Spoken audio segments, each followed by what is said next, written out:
¿Sabían que solamente es un mito que diciembre sea el mes con más suicidios en el año? De hecho, tengo entendido de que no existe un mes como tal que sea el que tenga más suicidios al año.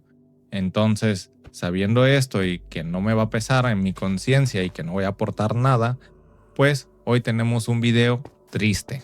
En estos últimos días he estado leyendo filosofía de la religión, en específico este libro que les dejo aquí en pantalla.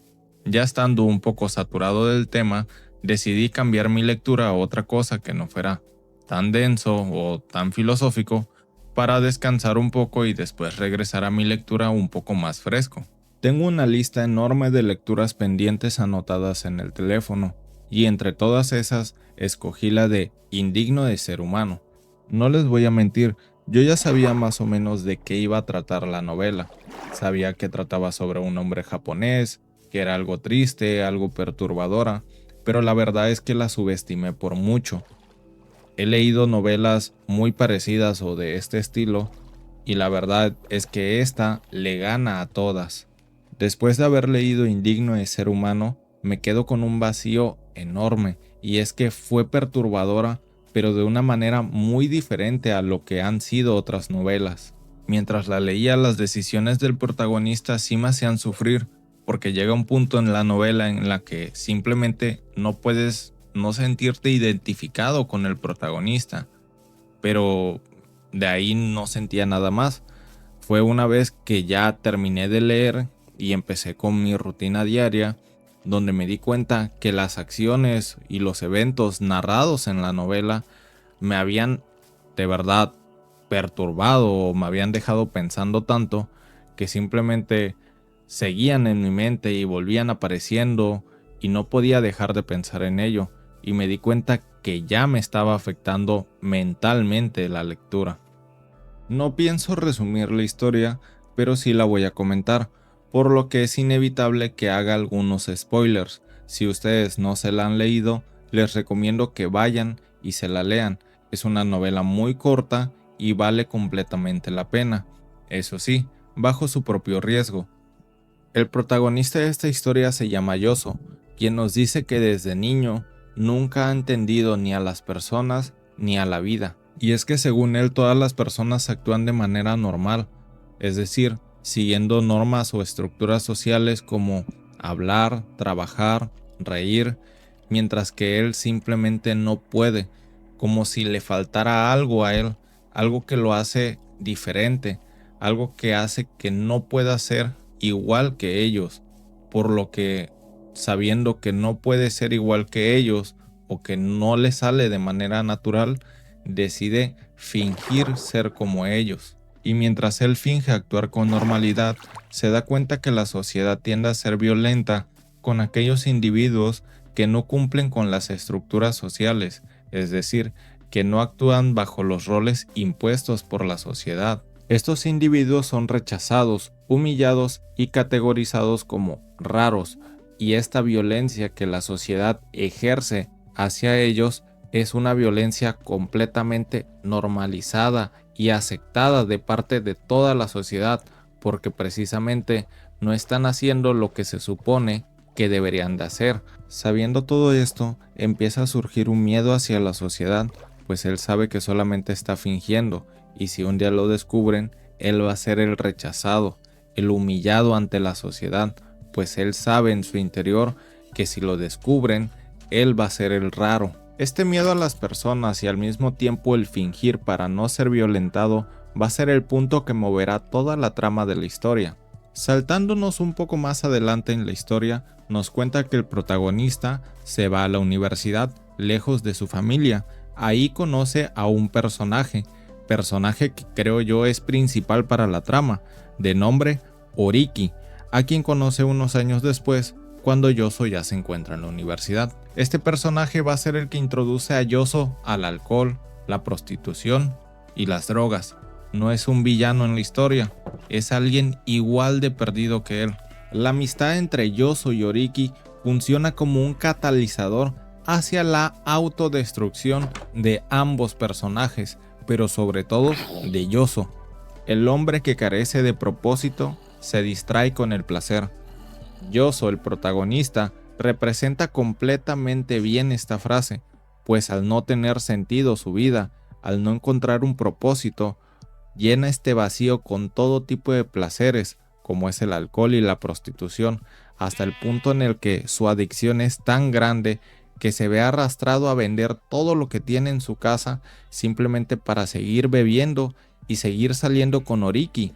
Yoso hace lo que sea por seguir bebiendo, y es que cuando bebe se siente extremadamente bien, puede hablar y relacionarse con la gente de manera normal, y el gran peso que siente respecto al miedo a ser castigado por la gente por no ser normal desaparece de su vida. En algunos momentos intenta dejar la bebida y ponerle un alto a su estilo de vida caótico, pero siempre aparece Oriki, quien lo arrastra fácilmente de vuelta a este mundo de excesos y autodestrucción.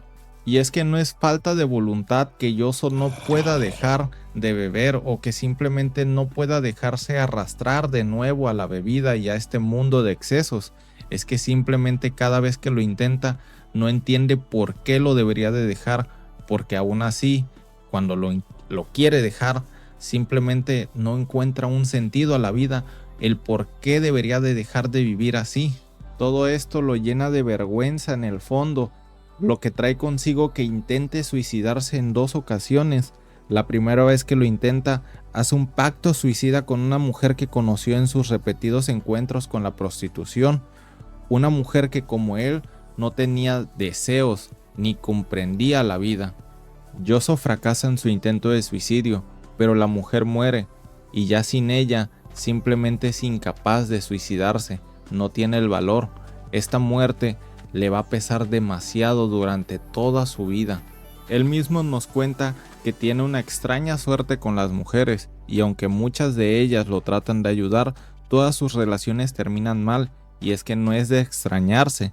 Aquel que ni siquiera se ama a sí mismo, aquel que no es capaz de cuidarse a él mismo, no es capaz de hacerlo con alguien más.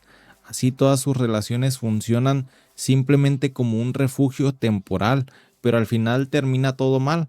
La bebida lo sigue arrastrando al mismo punto donde empezó, a una vida llena de caos, donde nada se mantiene, porque él simplemente no puede mantener una relación con nadie en ese estado. Él es indigno de ser humano porque no puede comprender a los humanos, no sabe cómo actuar, no sabe cómo vivir, no sabe cómo ser feliz como ellos, no es superior a ellos, es inferior. Por eso él dice que es indigno de ser humano. Yoso nunca deja de sentir ese miedo a ser descubierto, a que sepan que no es normal, y es por eso que aunque tiene muchas relaciones con diferentes mujeres, siente que solamente está fingiendo, que nunca llega a ser feliz, y es más, que ni siquiera se lo merece. Esta pelea contra sus tendencias autodestructivas está presente durante toda la historia. Siempre sus malas decisiones, Oriki y su alcoholismo lo llevan de mal en peor, hasta que un día intenta de nuevo dejar de beber, pero solamente porque empezó a vomitar sangre.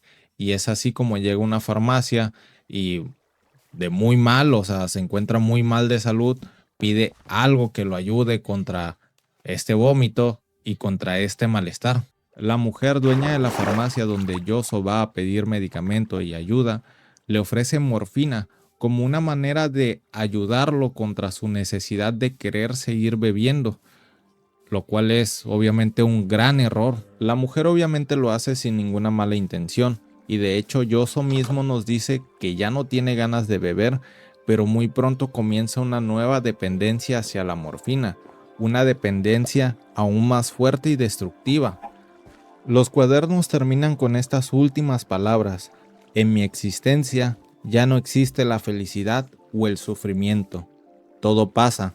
Esa es la única verdad en toda mi vida, transcurrida en el interminable infierno de la sociedad humana. Todo pasa. Este año cumpliré 27. Tengo ya tantas canas que aparento haber pasado los 40. En 1948, Osamu Dazai, pocos meses después de la publicación de Indigno de Ser Humano y una semana antes de cumplir los 40 años, se suicidó con su amante en Tokio, arrojándose a un canal del río Tama. Otro dato es que Dazai jamás vio su obra publicada como un libro. Sí la vio publicada en una revista literaria japonesa, pero no como un libro, como actualmente la conocemos. Estos dos datos que mencioné ya ahorita me dejaron pensando demasiado, y es que una vez que acabé de leer la obra y me topé con estos dos datos que venían hasta el final, la verdad es que me dejó un pésimo sabor de boca. Si lo pensamos bien, esta obra funciona como una confesión ante el mundo, una confesión antes de simplemente marcharse, porque no da pie a una respuesta, a una corrección, a una defensa. La obra no solo representa la vida de Dazai, representado obviamente de modo ficticio y a lo mejor hasta con algunos añadidos literarios solamente, sino que también es el grito de un hombre que nunca logró entender la vida y tampoco nunca logró ser feliz en ella. Es imposible en algún punto de la obra, creo yo, no sentirse identificado con el protagonista de la misma, pues creo que todos hemos pasado por lo menos alguna vez la situación de sentir que perdemos el sentido o la razón de vivir y saber que puede solamente algo tan sencillo como, en este caso, una amistad o la dependencia de algún tipo de sustancia, arrastrarnos a un mundo lleno de excesos, de caos, donde simplemente tal vez nunca volvemos a encontrar nuestro norte, o sea, no volvemos a encontrar el sentido a nuestra vida, y caer en una espiral de malas decisiones cuando estamos ahí es tan fácil de verdad que asusta. Y justamente yo creo que eso es lo que representa esta obra. Admirar lo fácil que es caer en un ciclo de malas decisiones cuando nos encontramos en ese estado de no saber qué hacer, en ese estado donde parece que todo ha perdido sentido, simplemente es aterrador. Y mientras grababa este mismo video, creo que ya llegué a la conclusión, o creo saber ya por qué es que me parece tan perturbadora esta historia o esta novela. Y es que, a diferencia de otras que he leído de este mismo estilo, simplemente no hay una redención del personaje, no hay una salvación como tal. Es simplemente algo crudo, algo que no lleva a ningún lado, es la desesperación total, o sea, es algo que no se arregla, simplemente quedó mal todo, o sea, todo termina completamente mal, y eso es algo que casi no se ve. Al final de la mayoría de las novelas siempre termina con un desenlace o una lección por aprender, pero esta vez no. El personaje simplemente termina mal, y saber que el personaje era Dazai en la vida real y al final ya no hay más cuadernos porque se termina quitando la vida, pues es simplemente, no sé, desesperador, agobiante, perturbador hasta de cierta manera, por así decirlo. Y bueno, esto es todo por el video de hoy. Ya para terminar, les dejaré aquí en pantalla lo que a mi parecer son las mejores frases o citas que fui encontrando mientras hice mi lectura. Nos vemos en un próximo video, si el peso de la existencia nos lo permite.